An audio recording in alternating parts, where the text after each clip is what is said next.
បាទមេរៀនទី3តាក់ទងជាមួយនឹងការរៀនបង្កើត account Microsoft account ឲ្យរឹងមាំល្អ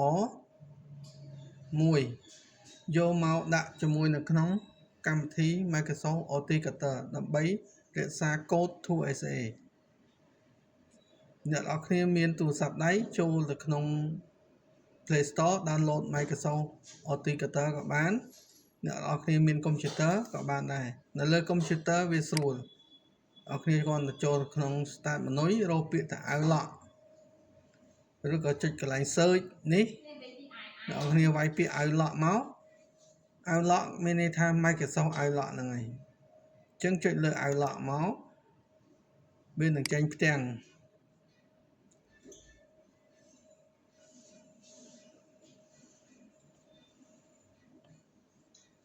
សំចាំតិចទៅកុំព្យូទ័រខ្ញុំរឿងយឺតបន្តិចបាទអត់យឺតទេបាទលឿនជាងគេលើពិភពលោកបាទអញ្ចឹងវាមានដល់ថាខ្ញុំមាន account 3ក្នុងហ្នឹងអញ្ចឹងខ្ញុំបង្កើត account ថ្មីមួយទៀតខ្ញុំចុចលើពាក្យថា add account លើទូរស័ព្ទដៃក៏អញ្ចឹងដែរចេញដូចគ្នាណា add account មកដល់កន្លែងហ្នឹងអ្នកនរគ្នាមាន mail ដាក់ mail មកតែបើអ្នកនរគ្នាអត់មាន mail ទេអ្នកនរគ្នាយកពាក្យនេះវិញក្នុងទូរស័ព្ទដៃក៏អញ្ចឹងដែរយកពាក្យថា create earn Outlook បាទ mail ហ្នឹងមកចុចបន្ទាត់ក្រោមហ្នឹងមកវាបង្កើត mail ថ្មីមួយគឺយើងអត់ទៅយក mail ណាមកដាក់ញ៉ៃញ៉ៃទេយើងបង្កើត mail ថ្មីមួយបាទ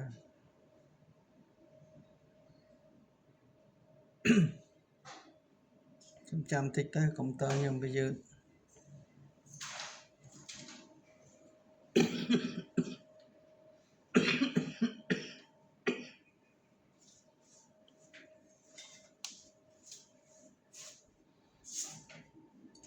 អាយ៉ាថ្ងៃនេះធ្វើទុកដល់អ៊ីនធឺណិតផងកុំព្យូទ័រផងយឺតហ្មងទូរស័ព្ទដៃឬក៏កុំព្យូទ័រអ្នកនរគ្នាលឿនវាបើកលឿនណាបាទវាចេញទម្រង់នេះទម្រង់ដូចទូរស័ព្ទដៃអញ្ចឹងប៉ុន្តែគ្រាន់តែលើកុំព្យូទ័រវាងាយស្រួលនៅក្នុងការ confirm mail ដើម្បីឲ្យសង្គ្រោះ Outlook ហ្នឹងឥឡូវមកដល់កន្លែងហ្នឹងវាមានពីរប្រភេទវាមាន Hotmail ហើយនិង Outlook ជាទូទៅខ្ញុំចូលចិត្ត Outlook អញ្ចឹងខ្ញុំវាយឈ្មោះខ្ញុំក្លោកតប៉ាច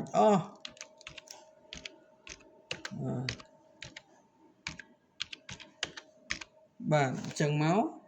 ឈ្មោះហ្នឹងវាធ្លាប់មានច្រើនហើយអញ្ចឹងវាអាចនឹងជន់អញ្ចឹងខ្ញុំដាក់លេខរៀងទី63ជាងណាអ្នកនរគ្នាស្រឡាញ់លេខប្រហែលដាក់ទៅបើអត់ទាន់មានលេខរៀងទេវាយតែឈ្មោះទៅទេOutlookអញ្ចឹងក៏បានដែរអញ្ចឹងលេខ63អូខេហើយ password ខ្ញុំដាក់អេធំអេទូចអញ្ចឹងទៅបាទអ្នកនរគ្នាដាក់លេខប៉ុន្មានដាក់ទៅឲ្យទៅចាំណាហើយ next first name បាទ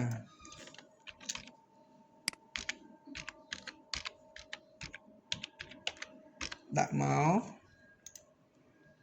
បាទថ្ងៃខែឆ្នាំកំណើតប្រទេសរើសកម្ពុជានឹងមកថ្ងៃខែឆ្នាំកំណើតបាទដាក់មកបាទអូខេ next បាទដល់ពេលខ្ញុំបង្កើតច្រើនដងពេកទៅនៅក្នុងកុំព្យូទ័រវាអត់ឲ្យបង្កើតទេវា disable ខ្ញុំវា block ខ្ញុំតែឃើញអញ្ចឹងហើយវា block ខ្ញុំអាទិត្យអីនោះមិនឲ្យធ្វើអញ្ចឹងយើងបង្កើតអត់បានទេណាកើតនៅក្នុងអានឹងអត់បានទេខ្ញុំថាបង្កើតក្នុង app ហ្នឹងវាស្រួលអញ្ចឹងយើងបង្កើតទៅលើ app Chrome Google Chrome យើងបើក Chrome មួយមកហើយយើងយកពាក្យថាវាយពាក្យថា my បើអ្នកនរគ្នាបាក់មើលខ្ញុំវាយកន្លែងនេះឲ្យបាទ Microsoft បាទ នេះ account ណា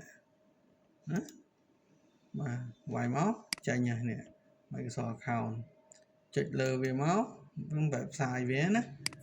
បាទមកដល់ហ្នឹងយើងធ្លាប់មាន account យើង sign in មកបើយើងអត់ធ្លាប់មានទេយើងនឹង create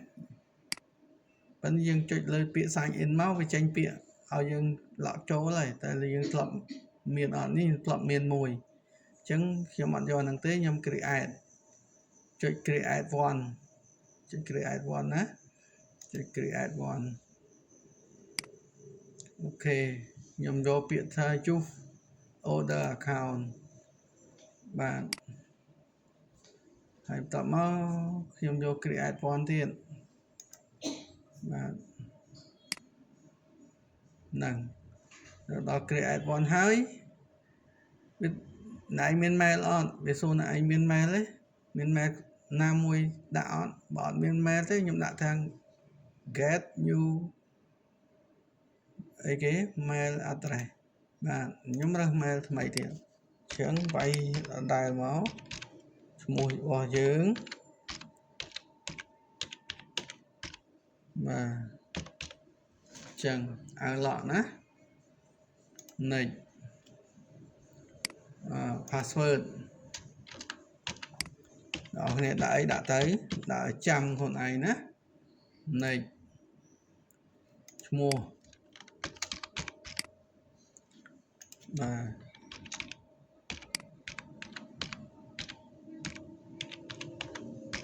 អូខេ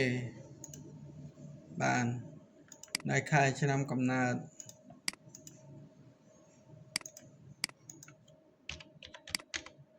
បាទ next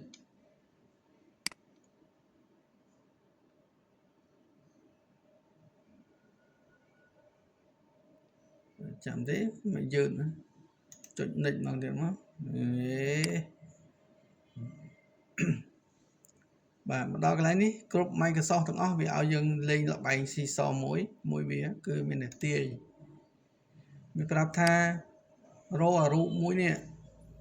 ដែលមានចំនួន0អញ្ចឹងក្នុងនេះមានរូបអាហ្នឹងដល់3អញ្ចឹងយើងយកអត់បានទេយើងចុចរកមើលទៅអាណាដែលមានចំនួន0ស្មើ0អត់មានរូបហ្នឹងឯងមែនទេចុច submit មកប៊ូចត្រូវណា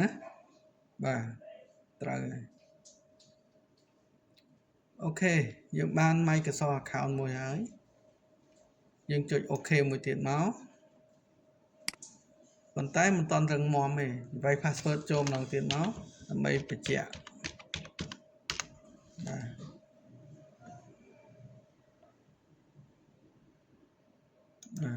password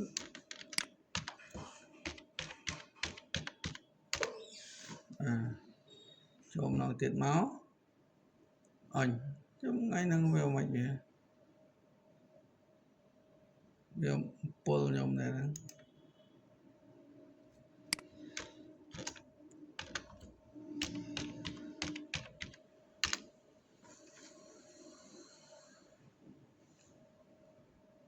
វាវល់វាដែរណាក្រុមហ៊ុនហ្នឹង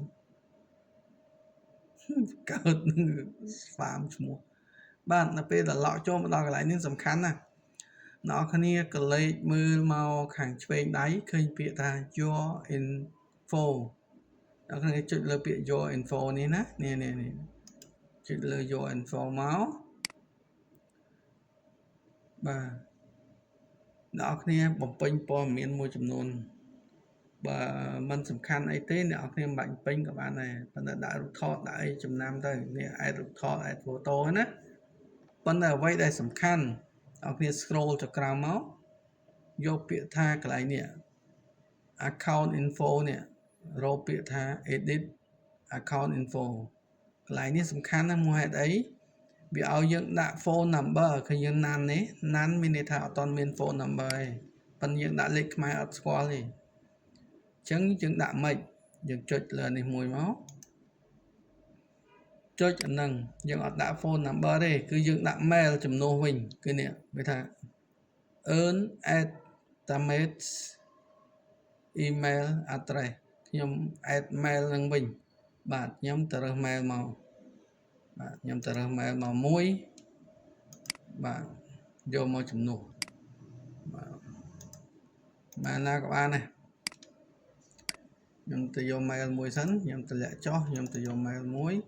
អ្នកគ្នាមាន mail ណាមួយដែលធ្លាប់ប្រើខ្ញុំមាន mail Soho mail បាទខ្ញុំមាន mail Soho mail មួយបាទចឹង